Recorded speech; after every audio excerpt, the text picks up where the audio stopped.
Extreme sports are all about pushing the limits, defying gravity, speed, and fear itself. But sometimes, those limits push back. Behind the breathtaking stunts and viral highlight reels lies a darker truth. When things go wrong in extreme sports, they can go horribly wrong. From base jumpers who miscalculated by mere inches, to free divers who never resurfaced, and snowboarders who vanished into deadly avalanches, these athletes didn't just flirt with danger. They embraced it and paid the ultimate price. These are the 5 most brutal extreme sports deaths ever stories that remind us how thin the line can be between thrill and tragedy.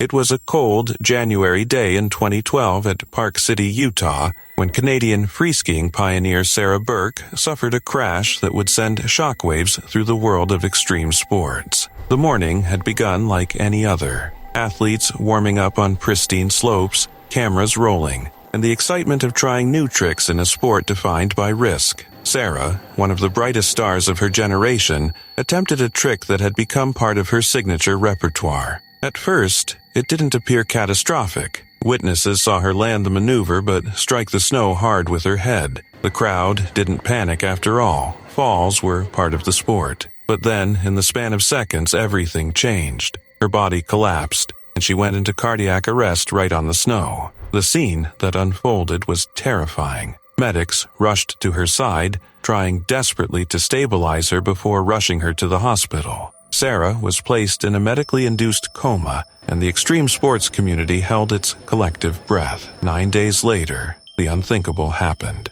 Sarah Burke was gone. Sarah Burke wasn't just an athlete. She was a revolutionary. From the time she was a teenager, she defied expectations, sneaking into snowboard halfpipes and competing against men to prove that women deserved a place in the highest levels of freestyle skiing. Her dedication paid off. She became the first world champion in halfpipe skiing and amassed multiple Winter X Games gold medals, thrilling fans with her fearless style and technical precision. She was also a trailblazer off the podium, relentlessly lobbying for the inclusion of halfpipe skiing in the Olympics. Her efforts paid off posthumously when the sport debuted at the 2014 Sochi Games, where she would have undoubtedly been a top contender for gold. Beyond her medals and records, Sarah was a symbol of ambition and resilience, showing generations of young athletes, especially women, that they could compete, win, and redefine the sport. Her life off the slopes mirrored her spirit of adventure. She married fellow skier Rory Bushfield,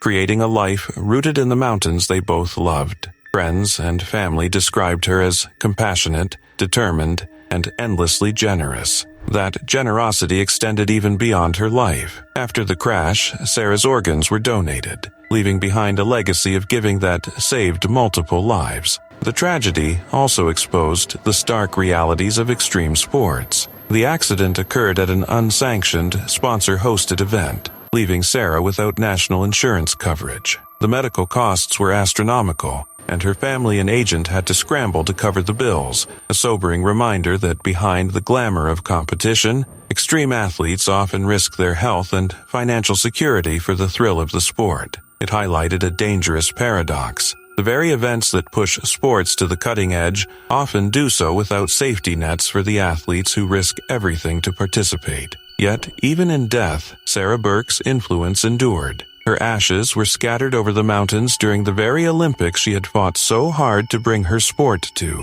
a poetic tribute to a life spent chasing impossible heights. She has been honored in halls of fame, memorialized on Canadian postage stamps, and remembered through scholarships for young athletes who carry forward her vision. A highway even bears her name, a permanent reminder of her impact on her country and her sport. More than her medals or records, Sarah Burke is celebrated for her courage, her determination, and her trailblazing spirit. A woman who carved a space for female athletes in one of the most dangerous arenas in sports.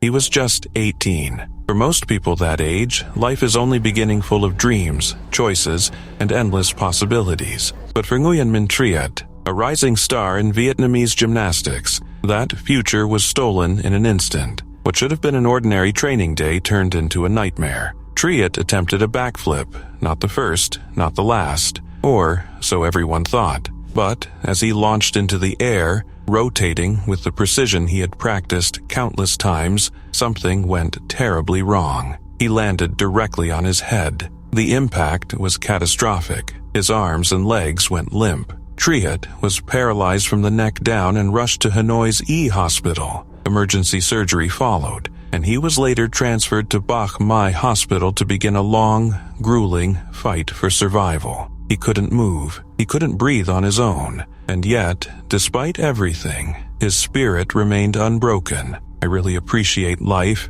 I want to keep living," he whispered after his second surgery. His coach, Major Hao Trung Lin, recalled the words through tears. "It made me so emotional." Even like that, he still had the will to fight. But determination alone couldn't undo the damage. Despite round-the-clock care, Triet's condition worsened. In April, he was moved to Thang Nan Hospital, where he spent his final weeks surrounded by doctors, nurses, and a family who never stopped hoping. On May 9th, 2024, Nguyen Minh Triet quietly passed away. The silence that followed was deafening. Triet was more than a gymnast. He was the heart of his family, the third of 4 siblings, yet the one holding everything together. His father, retired and working odd security jobs, his mother, battling cancer, an older brother too sick to work, and a youngest sister only 5 years old. Every month, Triet gave up his entire salary from training to support them. A child should never carry that kind of weight, but he did,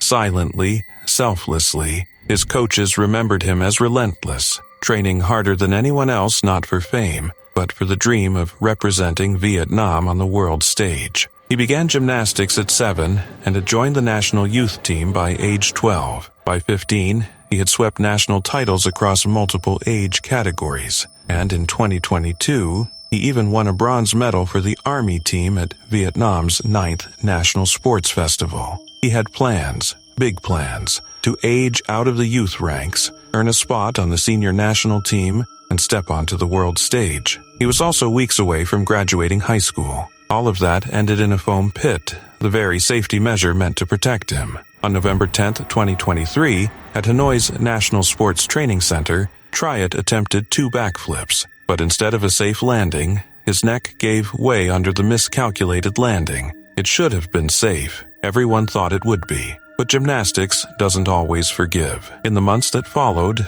as Triet battled for life and his family watched helplessly, Vietnam's sports community rallied around him. Donations poured in, and the Vietnam Gymnastics Federation ensured he received the best possible care. Yet no amount of support could undo the accident. When he passed, his coach admitted that they had quietly feared the worst all along. "We knew the chances were slim, but it doesn't hurt any less," he said, voice breaking. He always fought harder in competition than in practice. That spirit, it never left him. More than 200 people attended Triet's funeral. It was October 28, 2023 in Sheffield, England. Over 8,000 fans packed the Utilita Arena, buzzing with energy. The Sheffield Steelers were taking on the Nottingham Panthers in what was expected to be a routine EIHL Challenge Cup match. But by the end of the night, the arena would fall silent, and a tragedy would strike that no one could have foreseen. Among the players was Adam Johnson, a 29-year-old American forward with quiet confidence and undeniable talent. Born in Grand Rapids, Minnesota, Adam had clawed his way through the ranks, briefly playing in the NHL for the Pittsburgh Penguins before moving to Europe. In Sweden and Germany, he continued to impress, and by 2023, he had joined the Nottingham Panthers, bringing speed, skill, and leadership to the ice. Fans adored him. Teammates respected him. Adam was the kind of player who left an impression without saying a word. Then came the moment that changed everything. Midway through the second period, around the 35th minute, the game was intense. Johnson skated across center ice when a collision broke the flow. Matt Petgrave of the Sheffield Steelers lost his balance and fell. In one horrifying instant, his skate blade struck Adam directly in the neck. He tried to make it to the bench, one hand clutching his throat. Blood trailed behind him, and then he collapsed. The arena froze. No cheers, no chatter, only shock. Medical staff rushed onto the ice, forming a protective barrier as paramedics fought desperately to save him. players fell to their knees. Some turned away. Others could only stare in disbelief. It was immediately clear this was no ordinary injury. Adam was rushed to the hospital, but the damage was catastrophic. Hours later, the devastating announcement came. He was gone. A young man in the prime of his career, lost in the middle of a game he loved. Back home, his fiancée Ryan Wolf waited, unaware that Adam had bought an engagement ring, ready to propose.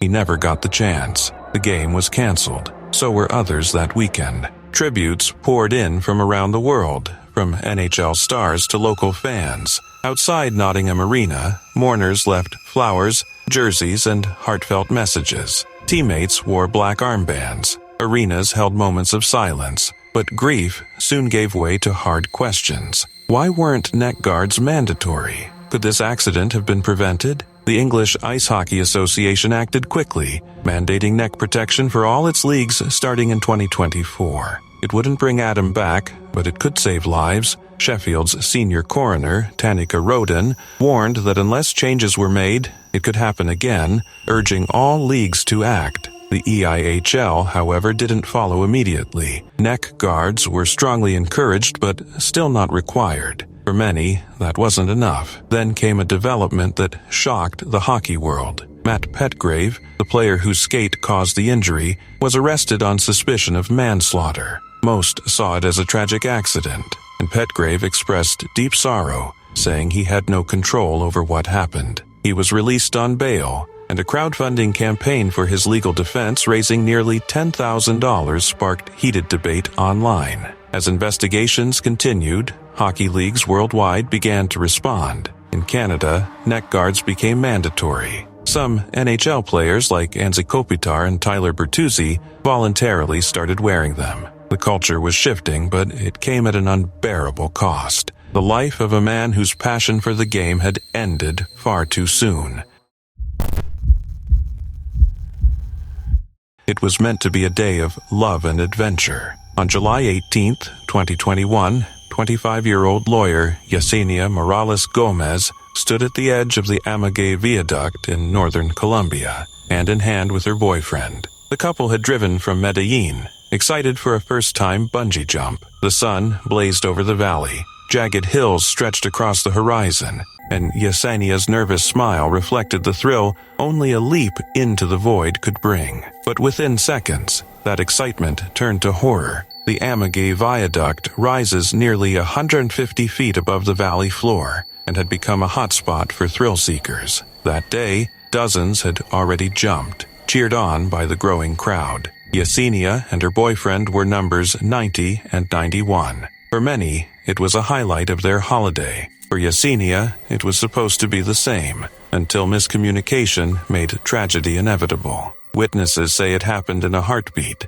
An operator signaled her boyfriend, who was fully harnessed and ready. Yesenia, standing just behind him, misinterpreted the signal. Her harness was secure, but the cord, the one thing keeping her safe, wasn't fastened. Trusting the system, she stepped forward. The crowd gasped. Her boyfriend screamed. Yesenia plummeted more than 160 feet, wind whipping her hair, her body slicing through the air. Some reports suggested she may have suffered cardiac arrest mid-fall, and she landed in the ravine below. The stunned silence was unbearable. Her boyfriend scrambled down the steep slope, trying CPR, pressing against her chest, begging her back to life. But firefighters later confirmed she had no vital signs. News of Yesenia's death spread quickly, fueled by viral footage. The mayor of Fredonia called it a catastrophic misunderstanding. The signal had been meant only for her boyfriend. But logic comes too late when a life has already been lost.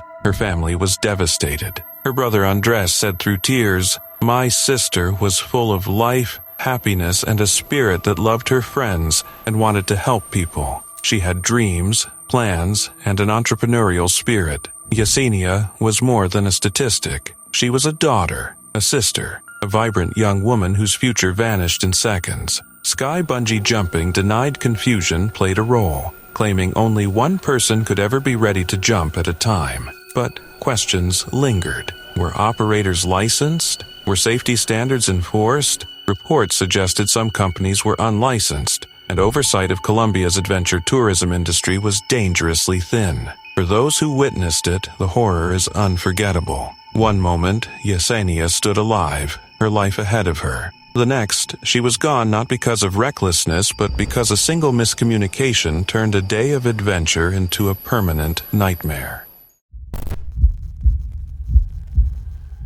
It was July 19, 2019, at the MGM National Harbor in Oxon Hill, Maryland. The arena buzzed with anticipation. Under the bright lights, Maxim Dadashev stood calm, focused, ready. At 28, the Russian boxer was undefeated, 13 wins, 11 by knockout. Fast, precise, powerful. He was a fighter on the brink of stardom. Tonight wasn't just another fight. It was an IBF light welterweight title eliminator. Victory would mean a shot at the world championship. Every punch he'd thrown, every hour in the gym, had led to this moment. Across the ring stood Subriel Matias, a relentless Puerto Rican known for his aggressive, punishing style. If Dadashev was precision and grace, Matias was pressure and power. From the opening bell, it was clear this fight would be a war. Maxim started strong, moving like a champion in waiting, snapping crisp punches. But as the rounds passed, Matias kept pressing,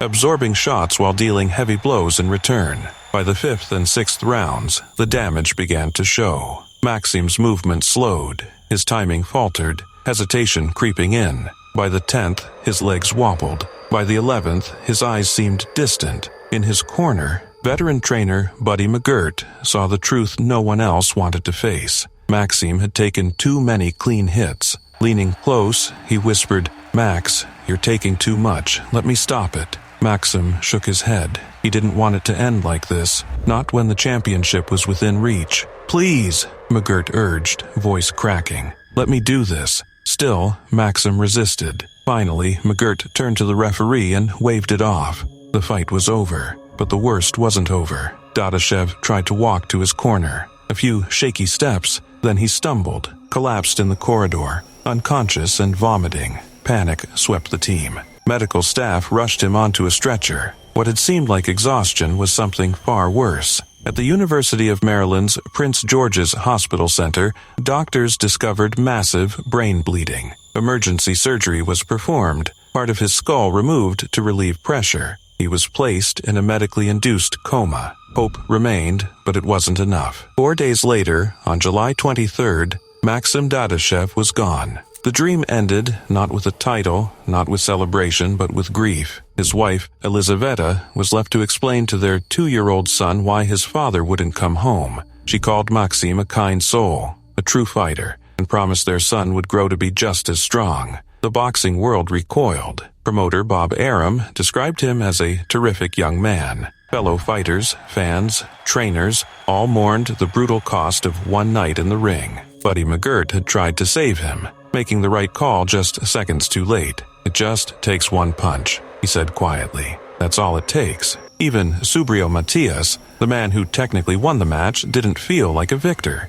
He refused his $7,500 fight purse. "No one is prepared for something like this when chasing their dreams," he said. Maxim's death sent shockwaves through the sport, reigniting questions about head trauma, safety, and early stoppages. Some argued stricter rules could prevent such tragedies. Others, like Marshall Cunningham, president of the Potomac Valley Association, reminded the world boxing gives purpose, discipline, and direction to countless young lives. But no purpose ever feels worth the price of a coffin. Investigations followed from the Russian Boxing Federation to the Maryland State Athletic Commission. Doctors, officials, trainers all searched for answers, but nothing could undo what had happened.